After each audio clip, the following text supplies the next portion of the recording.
Com a palavra, o deputado Léo Moraes.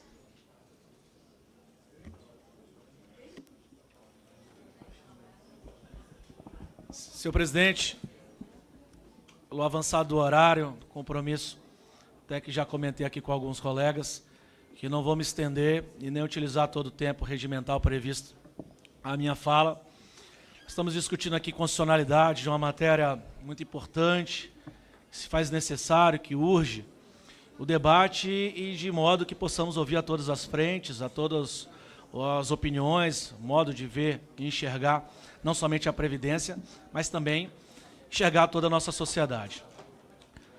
O Constituinte originário deixou bem claro, em 88, que retirada de direitos existe uma discussão mais ampla, mais cuidadosa e acurada que deve ser tomada pelo Parlamento.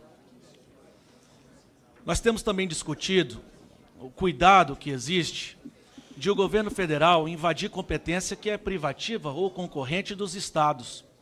E pior do que isso, muitas vezes, é invadir a competência tão somente na retirada de direitos ou elastecer e aumentar o tempo de serviço. Mas nunca, por exemplo, para entregar o benefício que é dado a uma categoria. A gente tem sim um temor, uma preocupação de realmente entender que essa reforma deve ser feita a todos, de modo que todos se sacrifiquem em defesa dessa Previdência, que trará a economia de 1 trilhão,100 bilhões, que é muito dinheiro. Além do que, o Brasil tem uma vocação natural de não mensurar resultados, de não otimizar os investimentos a fim de que a população possa enxergar. Eu sempre faço um paralelo quando discuto essa economia que vai melhorar o custeio e o investimento da nação, quando há tempos atrás, por resolução da ANAC, Agência Nacional da Aviação Civil, a Secretaria de Aviação Civil, impuseram a obrigação do brasileiro, do consumidor, ter que pagar, por exemplo, a bagagem, pagar o assento, pagar o alimento a ser consumido nas suas viagens rotineiras, sob a premissa de que, com isso, iriam utilizar o modelo low cost. E empresas iriam se estabelecer, nós iríamos aumentar a malha aeroviária, mais companhias e empresas iriam trabalhar e iam diminuir o valor das nossas passagens. Tempo passado, aumentou em 8% por fontes oficiais. E a gente continua a pagar essas bagagens, isto é, não veio nenhum benefício à população. A gente fica preocupado quando o benefício ou o sacrifício, ele não é dividido de forma igual entre os iguais. Digo isso porque como é que pode, por exemplo, os militares não terem esse mesmo tipo de sacrifício do que a população em geral? Será que é porque é amigo do rei? E não é por outro motivo, muito pelo contrário, no meu estado, os militares, os federais, são fundamentais. Têm salvado, através do batalhão de engenharia, as obras estruturantes do nosso estado e da nossa capital de Porto Velho. Outra questão que a gente já, inclusive, teve despacho dessa presidência para encaminhar ao Ministério de Economia é a cobrança das grandes dívidas que não foram feitas aos sonegadores, ou até mesmo aos agiotas legalizados dos bancos. Eu acredito muito que a reforma da Previdência tem que estar acompanhada de uma reforma bancária, de uma reforma tributária e, por que não, de uma reforma política. Porque quando você, por exemplo, coloca o seu dinheiro, R$500, na poupança, depois de 10 anos, os R$500 se tornam R$910. Agora, quando você toma empréstimo do banco, dos R$900, essa dívida vai a 48 milhões em 10 anos. Não é uma bola de neve, é uma avalanche no ombro esfoliado já da população. A questão do Pacto Federativo é outra coisa que tem que ser muito debatida. Seria um gesto, sim, de solidariedade e de respeito a essa Câmara Federal, essa revisão mesmo do relator. Muito importante, afinal, existe uma violação.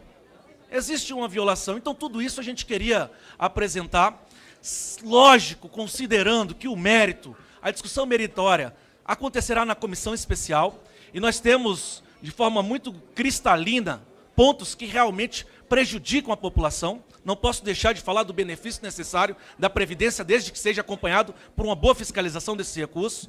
O benefício de prestação continuada, que parece que já é o ponto superado, que é importante. O deputado Reginaldo bem disse que também é uma outra observação que a gente faz. Do Minha Casa Minha Vida, aquele patrimônio que corresponde a R$98 mil, o empreendimento vertical, e mais de R$100 mil o horizontal, tem que ser apresentada uma emenda, porque senão nem esse indivíduo vai conseguir ter acesso ao benefício de prestação continuada. O trabalhador rural, os educadores, as mulheres em forma geral, o tempo de serviço, de contribuição dessas mesmas mulheres, que nós iremos debater, nós iremos fazer a nossa argumentação legítima dentro das nossas prerrogativas, dentro da comissão especial ou até mesmo dentro do plenário. Um outro pedido, e que é muito importante que a gente ouve esse eco na base nos estados, é a transição dos servidores públicos. Não é tão somente jogar responsabilidade e condenar o Brasil por conta da atividade dos servidores públicos. Existem discrepâncias, sem sombra de dúvidas que existe. Existem excessos? Sim. Existem marajás do funcionalismo público? Sim. Tem que ser combatido o privilégio? Sim. Mas por que não a gente discutir o pedágio, a transição progressiva, não somente naqueles 2 primeiros anos? É algo fundamental. E eu tenho que enxergar as peculiaridades do nosso Estado. O Estado que tem o maior número de servidores públicos, trabalhadores do campo, da agricultura familiar, e é isso que a gente queria apresentar como ponto de preocupação em relação à reforma da Previdência. Já falei em outro momento que quando se quer vota jato, como foi o caso da emenda impositiva, agora, essa outra discussão requer esse mesmo cuidado. A gente tem apresentado pontos que são importantes, nós temos 14 milhões de desempregados. Muitas vezes o ministro da Economia já veio aqui e transferiu essa responsabilidade sobre gerações futuras em relação à Previdência, mas não conseguiu explicar, por exemplo, a capitalização nocional, que é uma capitalização que requer o aporte e que a projeção é feita de forma virtual, em cima de noção de quanto irá receber no futuro. Mas isso é um modelo apresentado na Suécia e na Noruega, que deu certo, pela longevidade. Aqui, se mal aplicado, trará um futuro pernicioso, pobre, miserável também para a população. Então a gente queria deixar registrado a necessidade, sim, de avançar, sem sombra de dúvidas.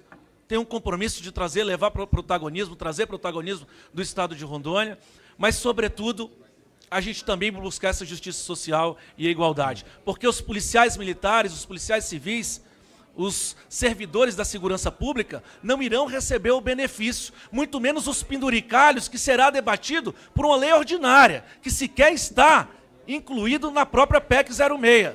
Agora, os prejuízos, mais uma vez, os prejuízos chegam na ponta da corda, na base da nossa sociedade. Portanto, a gente deixa registrado aqui a necessidade de aperfeiçoamento dessa lei, dessa proposta, e principalmente o debate que deve ser aprofundado na comissão especial, para que nós não possamos cometer erros na ânsia de acertar e realmente apresentar para a sociedade um futuro virtuoso, um futuro de conquistas, um futuro de vitórias. Acho legítimo, sim, ficar o tempo que for para discutir, o tempo que for para ouvir a todos os lados, ouvir a todas as matrizes ideológicas, a todas as cabeças, são pessoas investidas para isso, mas a gente posiciona nesse sentido. Existe a necessidade de mudar muita coisa, vou defender, sem sombra de dúvidas, a esses pontos que já foram elencados aqui. Afinal, fomos colocados com esse intuito e com esse propósito. Tem, sim, uma inversão da base piramidal? Lógico que tem. Tem uma discussão que não é somente da Previdência, mas é fiscal? Também tem. Vamos avançar dentro do Congresso, dentro da Câmara Federal, para fazer o melhor trabalho em benefício da sociedade, sem se omitir, sem se excusar, afinal é nossa prerrogativa. Fica aqui registrado o nosso posicionamento e também a solidariedade e o apoiamento do Partido Podemos em todas as matérias que nós apresentamos. Isso é fundamental, essa unidade, essa harmonia, para que nós possamos apresentar a opinião do partido. Muito obrigado. Senhor presidente, só pela ordem aí, artigo 73, inciso 4º.